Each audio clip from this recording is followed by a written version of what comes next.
Bonjour à tous et bienvenue dans cette nouvelle Open de boîte en compagnie de Guillaume. Salut. Aujourd'hui on vous présente Kiwara. Kiwara, c'est un jeu de Bruno Cathala, édité chez Oz Éditions.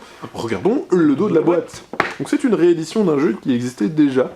C'est un jeu pour 2 joueurs de placement à partir de 8 ans pour des parties de 30 minutes et dedans vous avez les règles en français et en anglais. Et on va voir ça tout de suite parce que c'est le premier truc qu'on trouve généralement quand on ouvre une boîte. Ne soyons pas surpris, mais faisons comme si.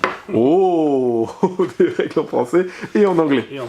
Donc c'est des règles qui sont assez intéressantes parce que vous allez avoir la version de base des règles, donc qui vous explique le jeu, mais vous avez aussi des ajustements, si vous voulez jouer en expert, si vous voulez jouer avec un plus jeune que vous, pour équilibrer les chances, vu que c'est très stratégique, vous pouvez donner des avantages ou des handicaps aux différents joueurs. Voilà, il y a même une variante expert avec un plateau libre. On va voir ça tout de suite. C'est un jeu où il... Tout de suite et maintenant. Tu prends l'accent du sud. Tout de suite et maintenant. Hop. Donc là, c'est le plateau de jeu qui est recto verso. En fait, vous avez... Et qui est de vachement bonne qualité. Il est lisse et il est vraiment joli. Donc ça, c'est la version libre, mais on va s'intéresser à l'autre face. Version expert, du coup, celle-là. C'est ça, c'est pour faire les territoires qu'on veut. Ici, on a déjà les territoires qui sont tracés. Vous avez les territoires, en fait, par couleur. Par exemple, ici, vous avez une forêt, ici, vous avez une petite île désertique, ici, une plaine rocailleuse. Et ça va être ces zones-là que vous allez devoir réussir à avoir en ayant la majorité de votre couleur. Donc chaque joueur commence avec exactement les mêmes animaux, donc dans des petits jetons. C'est les animaux qu'on va retrouver ici. Hein, c'est ça, exactement. Donc vous avez un crocodile, un lion, une antilope, un éléphant et un zèbre, et ils ont chacun des pouvoirs. C'est-à-dire que les lions vont faire fuir les antilopes, les éléphants, eux, vont rester, etc., etc. Donc le but va être de placer, positionner chacun son tour les différents jetons, voilà, sur le plateau. Celui qui a la majorité va gagner les points de victoire de tous les jetons présents. Donc, si par exemple vous avez la majorité ici en rouge sur la zone désertique et que votre adversaire a placé son zèbre, le zèbre est l'animal qui rapporte le plus de points, 6 points. Donc il va falloir se placer correctement, de se dire bon bah mon crocodile ne rapporte pas de points, donc mais il me donne un point de majorité, etc., etc. Et ça va être ça le jeu, de réussir à se placer. Alors pour placer ces jetons, il y a le totem. C'est un petit totem qu'on va placer autour du plateau, et ce totem va définir quelle est la rangée dans laquelle vous allez poser. Oh, tu l'as monté excessivement bien. Mais oui, j'ai vu ça. C'est très joli. Enfin, graphiquement, le plateau, le jeu, les... Ouais, et puis le matériel est vraiment sympa. Oui.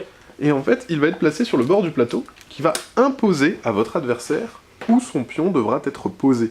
Donc si par exemple je le pose ici, tu seras obligé de jouer dans cette colonne. À la fin de ton tour, tu vas bouger le totem dans le sens horaire, dans le sens horloger, comme disent nos amis belges, dans le sens horloger, jusqu'à 3 cases, pour me dire, voilà, maintenant tu devras jouer ici. Ok, d'accord. Ça va vraiment être un jeu de placement assez intéressant. Je le disais, il y a des cartes aussi. Oui. Ça, c'est dans une variante un peu plus avancée. Alors, faut déjà que j'arrive à l'ouvrir. Toujours un petit peu le challenge. C'est une variante où le premier qui réussit à compléter un terrain aura un avantage. Il va piocher une carte. Ces cartes-là vont lui attribuer un pouvoir ou des points supplémentaires en fin de partie. Par exemple, vous pouvez avoir un pouvoir qui va vous permettre de faire une action que votre adversaire n'aura pas. Au début, on commence avec l'antilope. L'antilope, elle est assez simple, elle permet... Voilà, c'est celle-là. L'antilope, pardon, c'est... Je ne sais plus ce que c'est. Si, c'est un okapi. Un okapi. Qui vous rapporte juste 5 points de victoire. Voilà, celui-là, magnifique. Donc au début, on joue avec celui-ci, et ensuite, on peut jouer les autres cartes. Donc on a vraiment un renouvellement de partie assez intéressant. Et comme je le disais, donc il y a cette variante-là, mais il y a aussi une seconde variante, qui sont les barrières. Voilà, en regardant le... Je vais juste te montrer sur le... C'est magnifique. Hop, donc ici vous n'avez pas de zone déterminée. Et vous allez les déterminer grâce à ces magnifiques bâtonnets bleus. Ça permet de créer soi-même son plateau de jeu. On va créer nous-mêmes, voilà, sur les petits pointillés, les zones de jeu dans lesquelles il faudra avoir des majorités. Donc là par exemple, tu créerais une petite zone de 3 cases en bas à gauche, voilà. Donc là par exemple, tu as fait une zone. Et en fait, on va découper le plateau comme ça, ce qui permet une nouvelle fois de renouveler l'intérêt du jeu et surtout le placement, etc. Ok.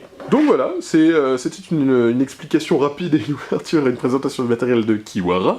Je crois que j'ai tout dit. Sur ce, on vous fait comme d'habitude des gros bisous. On vous dit à la prochaine et puis ciao. Salut.